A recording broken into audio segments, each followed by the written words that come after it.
내가 진짜 열심히 모은 돈을 투자했는데 어느 날 갑자기 그 주식이 휴지 조각이 된다면 정말 상상만 해도 끔찍하죠? 오늘은요, 이렇게 한순간에 투자가 물거품이 되는 상황을 어떻게 피할 수 있는지, 그리고 법은 과연 우리 투자자를 어디까지 보호해주는지 실제 판례를 통해서 한번 제대로 짚어보겠습니다. 아마 이건 모든 투자자분들이 마음속 깊은 곳에 가지고 있는 두려움일 거예요. 내 소중한 자산이 그냥 허공으로 날아가 버리는 이 악몽 같은 시나리오. 근데요, 이게 그냥 상상이 아니라 우리 주변에서 실제로 벌어지고 있는 일이라는 게 더 무서운 거죠. 오늘 이야기의 주인공은 바로 김 대리입니다.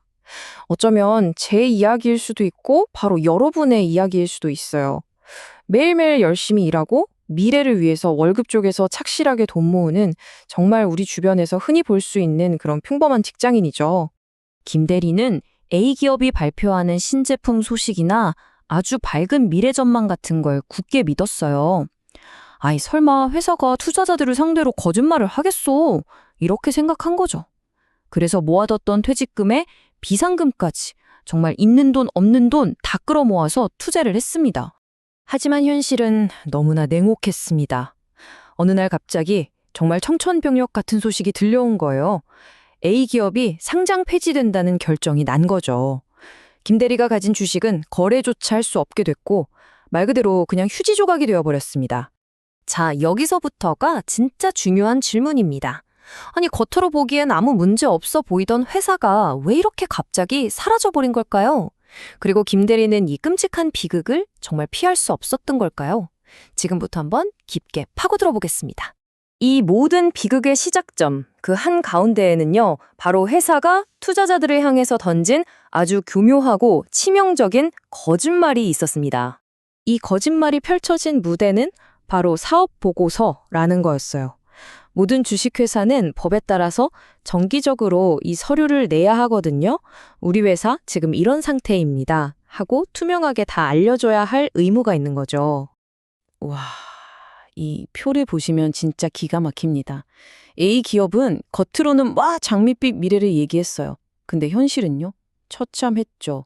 보고서 제출 기한을 맨날 어겼고요.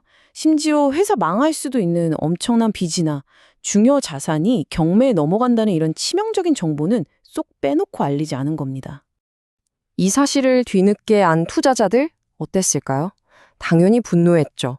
아니, 회사를 믿은 우리가 바보냐? 우리를 속인 경영진이 책임져라. 결국 김 대리랑 다른 피해자들이 힘을 합쳐서 회사 대표랑 임원들을 법정에 세운 겁니다. 자, 여기까지 들으면 어떠세요? 이건 뭐 명백한 사기니까 당연히 투자자들이 100%다 보상받았겠지 싶으시죠? 근데요, 법원의 판단은 우리 생각하고는 조금 달랐습니다. 우선 법원은 경영진이 잘못한 건 명백하게 인정했어요. 투자자는 회사가 공시한 정보를 믿고 투자하는 거니까 경영진은 당연히 정확한 정보를 제공할 의무가 있다. 이 점을 분명히 한 거죠. 여기까지 보면 와, 투자자들이 완전히 이자구나 싶습니다. 그런데요, 실제 판결은 투자자들의 기대와는 완전히 달랐어요. 서울고등법원의 한 판례를 보니까 법원이 대표이사한테 손해액의 딱 절반, 50%만 책임지라고 판결한 겁니다. 전액 배상이 아니었던 거죠. 다른 사건도 비슷했어요.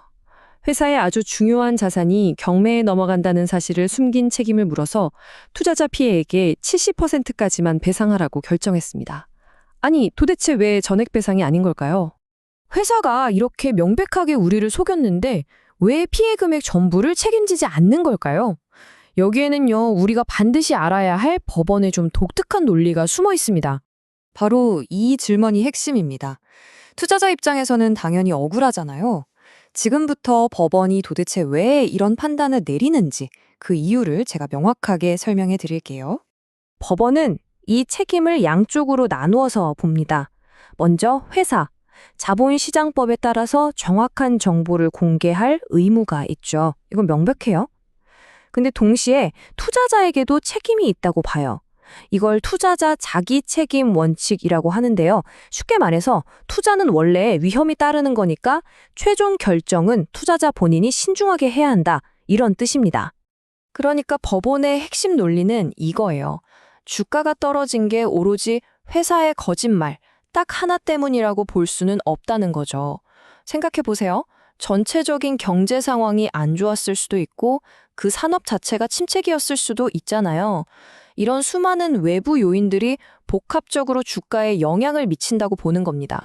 그래서 법원은 과실상계라는 카드를 꺼내 듭니다. 우리 교통사고 나면 몇 대 몇 이렇게 과실 비율 따지잖아요? 그거랑 비슷하다고 보시면 돼요. 회사가 거짓말한 건 명백한 잘못이지만 투자자도 모든 정보를 그냥 믿지 말고 충분히 주의를 기울였어야 한다는 관점에서 투자자의 책임도 일부 인정해서 회사의 배상액을 깎아주는 거죠. 말 그대로 서로의 잘못을 저울질하는 겁니다. 자, 이제 법의 논리를 이해했다면 그래서 우리는 어떻게 스스로를 지켜야 할까요? 김대리와 같은 비극을 피하기 위해서 제가 3가지 행동 지침을 딱 알려드리겠습니다. 자, 이제 우리는 어떻게 해야 할까요? 바로 이 3가지만 기억하시면 됩니다. 첫째, 다트랑 친해지기. 둘째, 보고서 미제출이라는 위험 신호 감지하기. 그리고 셋째, 블랙리스트 확인하기. 회사의 달콤한 홍보 자료가 아니라 이런 날것의 데이터를 보는 습관이 여러분을 지켜줄 겁니다. 첫 번째 방어막은 바로 금융감독원의 전자공시 시스템 다트입니다. 그냥 뉴스 기사만 믿지 마시고요. 직접 다트에 들어가서 최소 3년치 사업보고서라도 한번 훑어보는 습관을 들이세요. 회사가 정말 숨기고 싶은 문제들은 바로 그 안에 다 들어있습니다. 두 번째 방어막은 제출 지연을 경계하는 거예요. 회사가 정해진 날짜에 보고서를 못 내고 자꾸 미룬다? 그건 나 지금 심각한 문제 있어요 라고 소리치는 거나 마찬가지예요. 그리고 마지막 3번째는 블랙리스트를 확인하는 겁니다. 한국거래소 홈페이지에 가면 불성실 공시법인 명단이 있거든요. 과거에 거짓말한 전적이 있는 회사는 미래에도 그럴 가능성이 높으니까 반드시 피해야 합니다. 오늘 이야기를 통해서 우리가 얻어야 할 교훈은 아주 명확합니다. 더 이상 감이나 소문에 의존하는 투자의 시대는 끝났다는 거예요. 단 10분, 조금만 부지런하게 사실을 확인하는 습관이 여러분의 피 같은 자산을 지켜줄 가장 강력한 무기입니다. 자, 지금 바로 다트를 켜고 여러분이 투자한 회사의 진짜 얼굴을 한번 확인해 보는 건 어떨까요?